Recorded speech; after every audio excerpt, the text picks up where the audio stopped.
Hey, what's up, guys? I know it's been a while since I posted. I don't know, it's like 3 or 4 days, something like that. First, I apologize. For those of you who don't know, I lost someone very close to me, and I've just been, struggling with the grief of it. Uh, yeah, grief's just been hitting me hard. I lost him in the beginning of January, and at first, it wasn't that bad as far as the grief of it. I think I was still in shock. I was still sort of processing and dealing with it. But as time has gone on, as we've moved into February and we're like almost through the month, something like that. It's just been really hard to do like everyday tasks, that kind of thing. But the depression's been pretty bad. Other stress factors haven't helped either. There's other things going on that in the background that I can't really talk about business wise. Everything will be fine. It just stuff that's out of my control. But I don't know, just want to be transparent with you guys. So yeah, it's not that I haven't been doing anything, because I have. I just haven't been recording it. I just don't have the mental energy generally. Like yesterday and today are probably the first days that I've had enough mental energy to like really do anything. Anyway, we're getting through it. We're moving. I am going to therapy for anybody who's curious. Yeah, I also did buy more inventory to sell and whatnot. Hopefully it'll be here. Let's see, today is Thursday, so hopefully it'll be here sometime next week, Monday, Tuesday, Wednesday, something like that. Who knows? Anyway, I guess this will just be like an update shop vlog kind of thing. So yeah, you're probably wondering on like what's been going on with like folders, the folding knife, the fixed blades, all that stuff. So I will update you. All right, so first and foremost, let me move my mask here. I have a lot to update you on. So as you can see, the folder here, yeah. Where do I start? So I spent probably a solid 2 days, not when I wasn't recording, working on this. I made some critical errors. That's just the nature of knife making. First time knife maker, you're just gonna make mistakes. Which sucks, it is what it is. So mistake number one is I over drilled the holes. So the holes needed to be 3/16, which is 5 mil, and then they needed to be reamed to 5.1 mil to be like a perfect fit for the I guess the pivot screws that I was going to use, because I was going to basically use like pivot screws as all the hardware. I just thought it'd be more simple, straightforward, that kind of thing. It turns out that I couldn't do that because I had drilled the holes that aren't filled, these two large holes, those are 7/32, so they're too big. And I was like, well, crap. I don't want to just completely toss the project altogether. I want to try and save the material. I just don't like wasting material. So I tried to save it, right? So I was like, okay, well, we'll just shift the holes, whatever. It's a prototype. It's me learning. If this does work, I probably wouldn't sell this. It would just be mine, whatever. So, yeah. And then what happened was when I was drilling these secondary holes, they didn't align, as you can tell. So I was drilling the holes for the stop pin. And when I used my automatic punch, I don't know if you can see this, I was off. by probably, I don't know, 1.5 mil, 2 mil, something like that.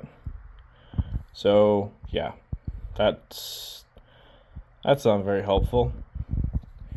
And then to add insult to injury, I thought that they were aligned correctly, which they weren't. So let me remove the cage bearing. They were not aligned correctly, and then I also ended up screwing up the stop pin drill out for the blade. It's all a learning lesson at the end of the day. So I'm going to try and figure out a way of like reusing all these materials because I don't want them to go to waste. Not a big deal. This is all EDC V2. You're probably wondering, well, why are you using EDC V2? Most people use like 1095 or 1084 or whatever. Honestly, I didn't really want to use the same thing that everybody else uses. Purely because everybody uses it. EDC V2 is a really good steel, especially for beginners. If I remember correctly, it's pretty much it's close to the same as 1084, but it has I could be wrong on this, but if I remember correctly, it's got slightly better chemical properties than 1084, and it's also cheap. I can get a 5-pack for like $20. So yeah, I just buy a 5-pack of it for $20. So if I do an oopsie with it, it's not that big of a deal. It's not like I'm spending hundreds of dollars on knife steel and then, you know, when I make a mistake, I'm like, crap, I'm out $100. So I literally have a box next to me over here off to the side that has like it's basically like 10 pieces of EDC V2, and then when I need more, just order more. Not a big deal. So that's what I use right now as steel. I do have some 5160, which I've used a little bit, and I have some AEBL.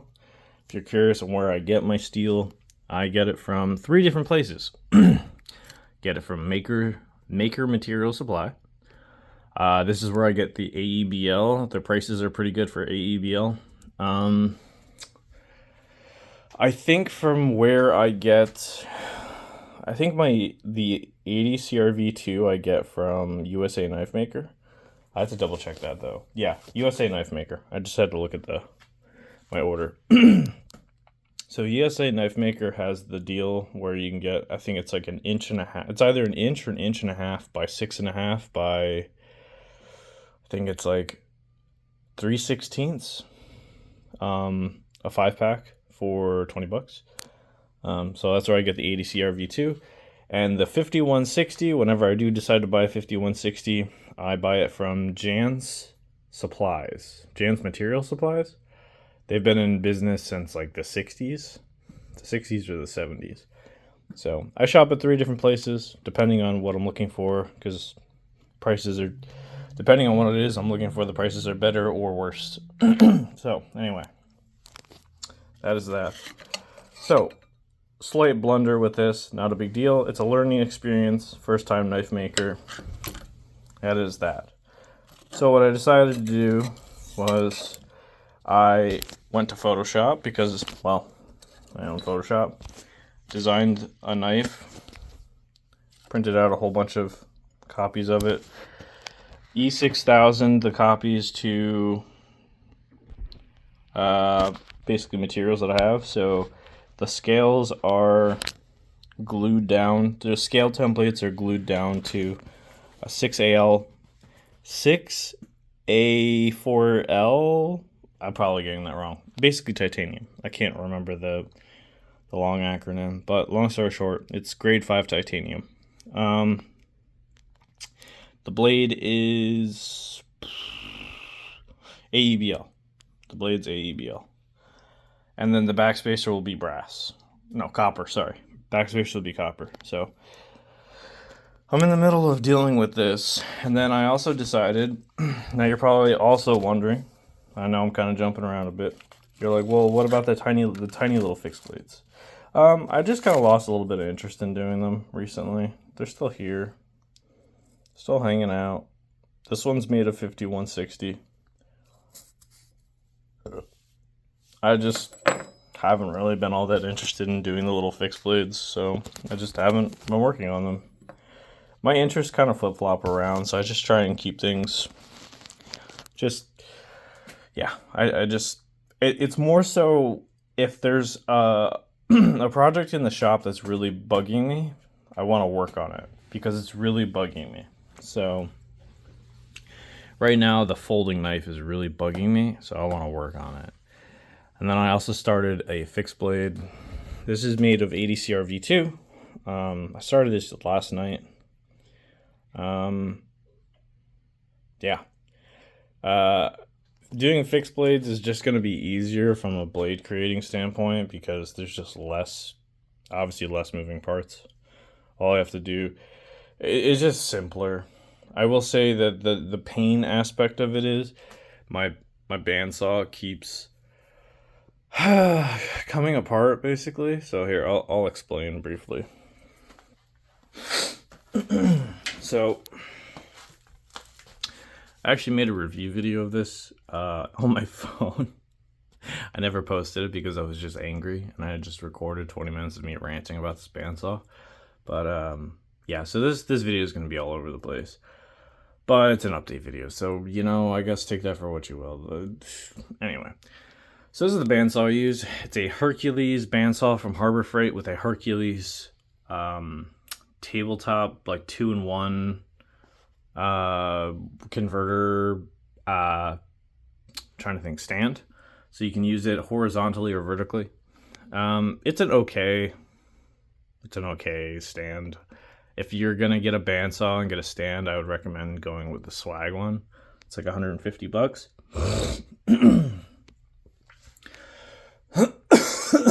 Sorry. Yeah, the Swag one's just better. It's a little more. I paid, I think, $120 for this. So for like $30 to $50 more, you're just getting more for your money. My biggest complaint with this setup is, one, it's incredibly janky.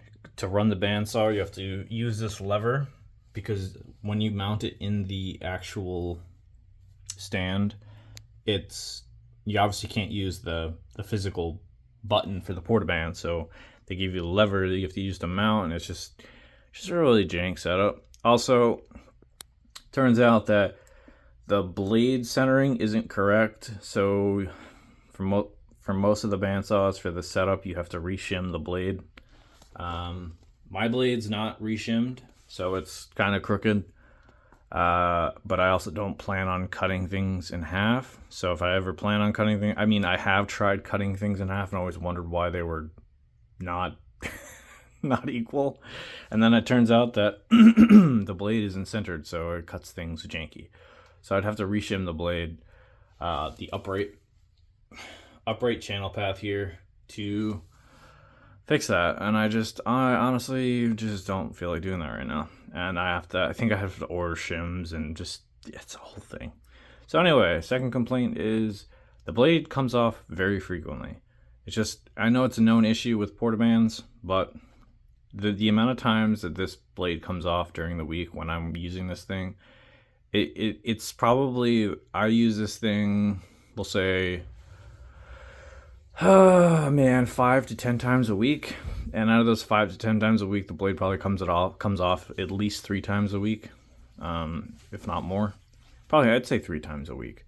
So you have to to put the blade back on, you have to take this plate off by removing these Allen key screws, pull the blade off, pull this plate off, reseat the blade, and then reassemble it. And it's a little annoying. So it's a great bandsaw, don't get me wrong, but it's a process. So yeah. So that usually interrupts my workflow and all that fun jazz. So, but yeah, that's my, it's gotten so messy. But yeah, that's what I've been working on, really. Haven't done any knife reviews recently. I don't have any recorded. Like I said, I've just been, honestly, just been really depressed. If I'm being honest with you guys, and that's not me, like, I'm not looking for sympathy or anything.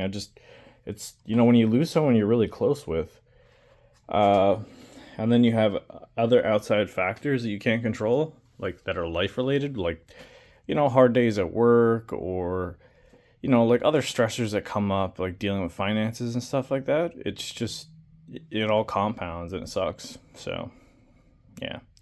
But I am working on this stuff.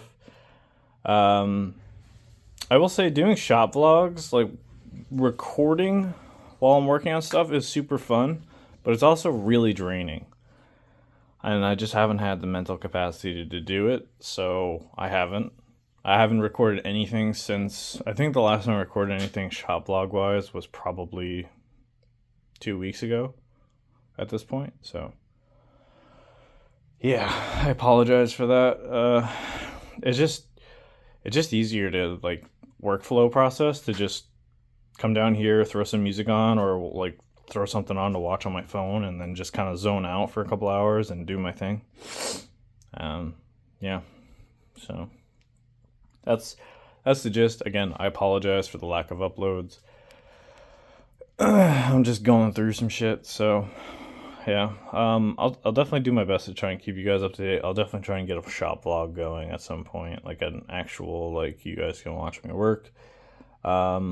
This folding knife has been an absolute pain in the ass. I ordered a new, I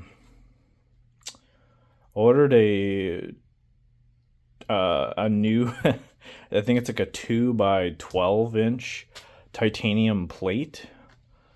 That's almost 300 thousandths thick, which is crazy. I'm pretty sure it's more than like 3/16 thick. It's supposed to show up today. So the goal with that is to use it to make knife liners, and or to use it to make my pry bars. Because I have the pry bar concept here that I showed people. You guys probably saw the video on one of my shop vlogs. I did the concept for this, and I would like to get the pry bars going. So yeah. So the titanium will probably be for the pry bars, and then I'll maybe use some to make some scales. Who knows? I don't know. Anything's possible. But anyway, I will try and get this video up today, which is Thursday. If not today, then tomorrow. And I will try and be better about uploading more frequently. Like I said, just lack of mental energy, lack of drive because of depression, not all that fun jazz. I'm just trying to be, as open as possible. Life happens, and sometimes it's just really hard to keep going. Still going. It's just, sometimes it's really hard to just drag yourself around, Just gotta grab yourself by the hair and drag yourself around like a rag doll. So, yeah. Anyway, that is that. Shop is an absolute mess, but that's okay. Anyway, I appreciate you guys watching. I will keep you posted on what's going on. Like I said, I also do have a new inventory order coming. It should hopefully be here early this upcoming week. Then I'll be selling and whatnot. And yeah, that's pretty much that. So I hope you guys enjoyed this. Yeah, go watch my other videos if you haven't. If you're new here, welcome. It's a shit show. Enjoy. The next knife I will be reviewing is a SRM. It's called the SRM Metal. It's probably one of the nicest access locks I've ever had the pleasure of like holding. I didn't even realize I bought them for inventory. Let me flip it. So, can I like set this on my drill press? Yeah, sure, that works. Sorry. So,